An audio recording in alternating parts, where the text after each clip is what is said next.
तो जैसा कि हमने लास्ट एपिसोड के अंदर देखा था, इविल गॉड जो होता है वो चिल्लाते हुए मिंग से बोलता है कि क्या तुम मेरे साथ में जो ये लिटिल गर्ल है इसे भी यहाँ पर मारना चाहती हो। और इतना बोलते के साथ ही जो इविल गॉड होता है वो जियाओ यू को निकाल कर मिंग को दिखाने लगता है, जिसे देखने के बाद खुद मिंग जो होती है वो भी काफ़ी ज़्यादा शौक हो जाती है। और जो इविल गॉड होता है वो मुस्कुराते हुए अपने मन में सोचता है कि जैसा कि मैंने उम्मीद ही की थी, मैंने यहाँ पर इसे थोड़ा डिस्ट्रैक्ट कर दिया है, जिस कारण जो गेट ऑफ व्हील है उसकी स्पीड स्लो हो चुकी है। वैसे तो इसकी बॉडी के अंदर जो पावर है वो पूरी तरह से इविलनेस से भरी हुई है, लेकिन इसके पास में यहाँ पर ह्यूमन इमोशंस भी है, जिस कारण ये अपने इमोशंस के ऊपर कंट्रोल नहीं कर सकती। अब मुझे यहाँ पर बस इस लिटिल गर्ल का इस्तेमाल कर कर कुछ टाइम जो है वो यहाँ पर इकट्ठा करना होगा, ताकि मैं अपनी एनर्जी जो है उसे रिकवर कर सकूँ। और एक बार मेरी एनर्जी रिकवर हो जाए उसके बाद में मैं इस नाइन नीदर वर्ल्ड की डॉटर को पूरी तरह से ख़त्म कर दूँगा। और इविल गॉड के इतना बोलते के साथ ही एक अटैक आकर उसके हाथ पर लगता है, जो देखकर वो भी बहुत ही ज़्यादा शौक हो जाता है। और अब हमें पता लगता है कि जो मिंग होती है वो एकदम से जो जियाओ यू होती है आकर उसे बचा लेती है। और उसे बचा लेने के बाद वो अपनी पावर को एक्टिवेट कर चिल्लाते हुए बोलती है कि नाइन नीदर वर्ल्ड इसे स्वेलो करो। और इतना बोलते के साथ ही हम देख पाते हैं कि जो मिंग की पावर होती है वो इविल गॉड को कर्श करना शुरू कर देती है, जो देखकर इविल गॉड चिल्लाते हुए बोलता है कि नाइन नीदर वर्ल्ड की डॉटर मेरी किस्मत जो है वो तुम्हारे जैसे बिल्कुल भी नहीं हो सकती। और उसके इतना बोलते के साथ ही हम देखते हैं कि अब मिंग की पावर भी ख़त्म होने लगती है, और जो भी कि छोटी छोटी कैट होती है वो मिंग को बताती है कि तुम्हारा टाइम ख़त्म हो गया। और अब बस ये यहाँ पर जब तक तुम्हारी स्पिरिचुअल एनर्जी एग्जॉस्ट नहीं हो जाती तब तक ही ये गेट जो है वो यहाँ पर बना रहेगा। जैसे ही तुम्हारी स्पिरिचुअल एनर्जी ख़त्म होगी ये गेट भी डिसअपेयर हो जाएगा। तो अब यहाँ पर फेल होना या ना होना तुम्हारी किस्मत के ऊपर है। लेकिन याद रखना होगा तुम्हें कि अगर ये गेट जो है वो डिसअपेयर हो जाता है तो उसके बाद में तुम बिना टाइम को बर्बाद करे यहाँ से भाग लेना। और उसके इतना बोलते के साथ ही हम देखते हैं कि इविल गॉड को भी इस बारे में पता लग जाता है, और वो चिल्लाते हुए बोलता है कि तुम्हारी पावर जो है वो अब धीरे धीरे कर कर एग्जॉस्ट हो रही है, और वैसे भी जो ये पावर थी ये तुम्हारी नहीं थी। लेकिन चूंकि अब तुम्हारा टाइम ख़त्म हो चुका है तो इसीलिए अब बारी मेरी आ चुकी है। अब मुझे यहाँ पर कोई नहीं रोक सकता, मैं इस पूरे वर्ल्ड के अंदर एंडलेस इविलनेस जो है वो फैला दूंगा। और उसके इतना बोलते के साथ ही जियाओ नैन की आवाज़ आती है, जो कि बोलती है कि अच्छा तो ऐसा है, लेकिन मैं यहाँ पर इतना तो समझ चुकी हूँ कि अगर मैं तुम्हें इस ब्लैक होल के अंदर फेंक दूँ तो सब कुछ ख़त्म हो जाएगा। और अब इस आवाज़ को सुनते के साथ ही जो मिंग और जो इविल गॉड होता है वो दोनों ही थोड़े से शौक हो जाते हैं।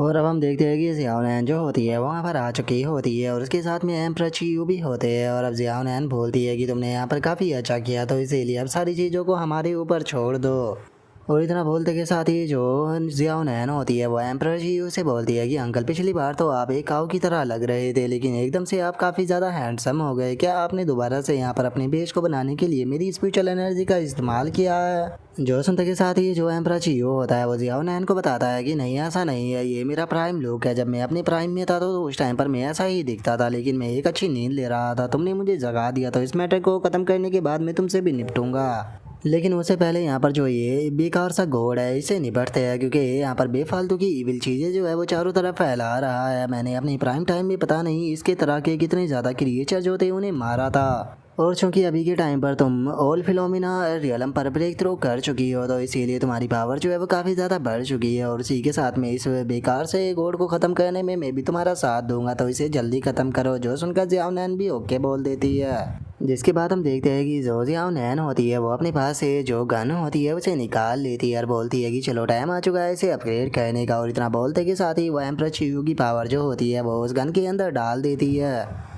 और जैसे ही उसकी पावर जाती है तो हम देखते हैं कि जो वो गन होती है वो वहाँ पर बहुत ही पावरफुल गनों में बदल जाती है। और जो जियाओ नैन होती है वो चिल्लाते हुए बोलती है कि डिवाइन वेपन तैयार है। और अब जियाओ नैन की ओरा को देखने के बाद इविल गॉड जो होता है वो भी बहुत ही ज़्यादा शौक हो जाता है, और वो चिल्लाते हुए बोलता है कि ये ओरा तो एंशिएंट गॉड का है, आखिर तुम हो कौन? जो सुनते के साथ ही जियाओ नैन जो होती है वो उसके ऊपर अपनी गनों से अटैक करना शुरू कर देती है, और उसके ऊपर अटैक को करते हुए बोलती है कि तुम मुझे अपनी आंट जो है वो बोल सकते हो। और इतना बोलते ही हम देखते हैं कि उसके अटैक जो होते हैं वो धड़ाधड़ कर इविल गॉड से जाकर टकराने लगते हैं, जिस कारण इविल गॉड भी दर्द के मारे चिल्लाने लगता है, और वो सीधे वहाँ पर जो जियाओ नैन का वो पोर्टल बना होता है उसकी तरफ ही जाने लगता है। और कुछ ही अटैकों के अंदर हम देखते हैं कि वो पूरी तरह से उस पोर्टल के अंदर चला जाता है, और वो चिल्लाते हुए बोलता है कि नाइन नीदर वर्ल्ड में सबसे ज़्यादा इसे नफरत करता हूँ।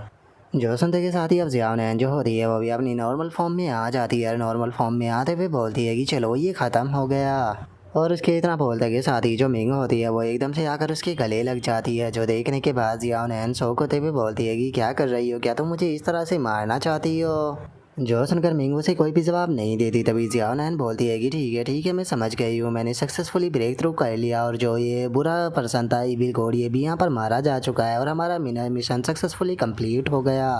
और 1 मिनट रुको, तुम फाइट करते हुए तुम्हारे सारे कपड़े जो है वो फट चुके हैं, तो इसीलिए तुम्हें जल्दी से न्यू कपड़े जो है वो पहन लेने चाहिए। वो तो अच्छा है कि यहाँ पर कोई दूसरा पर्सन मौजूद नहीं है, नहीं तो तुम्हें ऐसी हालत में देखकर पता नहीं उसका क्या हाल होता। और तुम्हें यहाँ पर कपड़ों की टेंशन लेने की कोई ज़रूरत नहीं है, क्योंकि मेरे पास में बहुत सारे कपड़े जो है वो मौजूद है जो कि तुम्हें एकदम फिट आएंगे। जो सुनने के बाद मिंग भी उसे ओके बोल देती है। जिसके बाद अब हम देखते हैं कि जो जियाओ नैन होती है उसने मिंग को कपड़े दे दिए होते हैं जिन्हें कि मिंग भी पहन रही होती है, लेकिन तभी उन्हें एकदम से वहाँ पर कुछ महसूस होता है जिसे देखकर वे भी सरप्राइज हो जाते हैं। और तभी हम देखते हैं कि पोर्टल के अंदर से निकलकर एक पर्सन वहाँ पर आ जाता है जिसके एक हाथ में हैला और दूसरे हाथ में कोई दूसरा पर्सन होता है। और वहाँ पर आने के बाद बोलता है कि फाइनली चलो ये ओपन हो गया, नहीं तो मुझे डर था कि मैं इन दोनों लोगों को ज़्यादा लंबी टाइम तक नहीं बचा पाता। वो तो शुक्र है कि मैं सही टाइम पर वहाँ पर आ गया था, लेकिन अगर तुम लोग अगली बार इस तरह की चीज़ करो तो कम से कम फादर को पहले ही इस बारे में बता देना ताकि फादर जो है वो किसी को भेज सके इस तरह की चीज़ों को हैंडल करने के लिए। और अब उस पर्सन को वहाँ पर देखने के बाद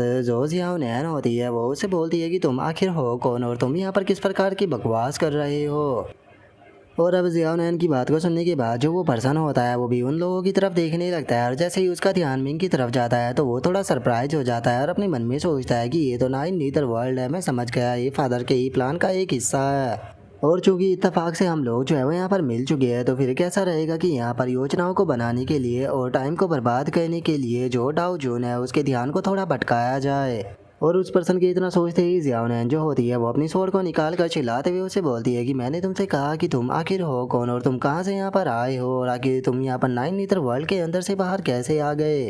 जो सुनते के साथ ही वो बंदा जो होता है वो जियाओ नैन से बोलता है कि मैं और यहाँ पर ये जो मेरे साथ में दोनों पर्सन है ये तुम्हें यहाँ पर किसी भी प्रकार का नुकसान जो है वो नहीं पहुँचाने वाले, बस ये इत्तेफाक है कि हम लोग नाइन नीदर वर्ल्ड के अंदर से निकल कर तुम्हारे से आके मिल गए। जो सुनते के साथ ही जियाओ नैन जो होती है वो चिल्लाते हुए उसे बोलती है कि जो ग्रैंड मास्टर थे उन्होंने मुझे बताया था कि नाइन नीदर वर्ल्ड के अंदर जो बुरी स्पिरिट है वो रहती है और अगर तुम नाइन नीदर वर्ल्ड के अंदर से निकल कर बाहर आए हो तो इसका मतलब तुम कोई अच्छे इंसान तो नहीं हो सकते। जो सुनकर वो बंदा जो होता है वो हंसते हुए उनसे बोलता है कि इस चीज़ से कोई फ़र्क नहीं पड़ता कि मैं बुरा हूँ या फिर अच्छा हूँ, ये बस किस्मत है कि हम लोग जो थे वो यहाँ पर मिल गए और चूँकि हम लोग यहाँ पर मिल चुके हैं तो इसीलिए मैं चाहता हूँ कि तुम मेरा मैसेज जो है वो होनरेबल लॉर्ड जो है वो सुप्रीम कोर्ट तक पहुँचाओ। और अब उस बंदे की इस बात को सुनने के बाद जो मिंग होती है वो भी काफ़ी ज़्यादा शौक हो जाती है और वो शौक होते हुए उससे बोलती है कि क्या तुम मेरे मास्टर के बारे में जानते हो। जो सुनकर वो बंदा जो होता है वो उसे बोलता है कि हाँ बिल्कुल, केवल मैं ही नहीं बल्कि इस वर्ल्ड के अंदर कोई भी ऐसा गॉड नहीं होगा जो कि तुम्हारे मास्टर के बारे में ना जानता हो, क्योंकि वैसे भी तुम्हारा मास्टर जो है वो इस वर्ल्ड का नंबर 1 गॉड है। लेकिन मैं चाहता हूँ कि तुम अपने मास्टर को बताओगी जो तुम्हारा मास्टर डाउ जून है उसे मेरे लॉर्ड जो है वो बिल्कुल भी नहीं डरते हैं। अगर वे फाइट करना चाहते हैं तो वे आ सकते हैं और उसी के साथ में अगर वे मुझे मारना चाहते हैं तो वे मुझे भी मारने के लिए आ सकते हैं। और अपने मास्टर को बोल देना कि मैं हाईएस्ट हेवन के अंदर रुका हुआ हूँ, तो अगर तुम्हारा मास्टर मुझे ढूंढना चाहता है तो वो हाईएस्ट हेवन के अंदर आ सकता है।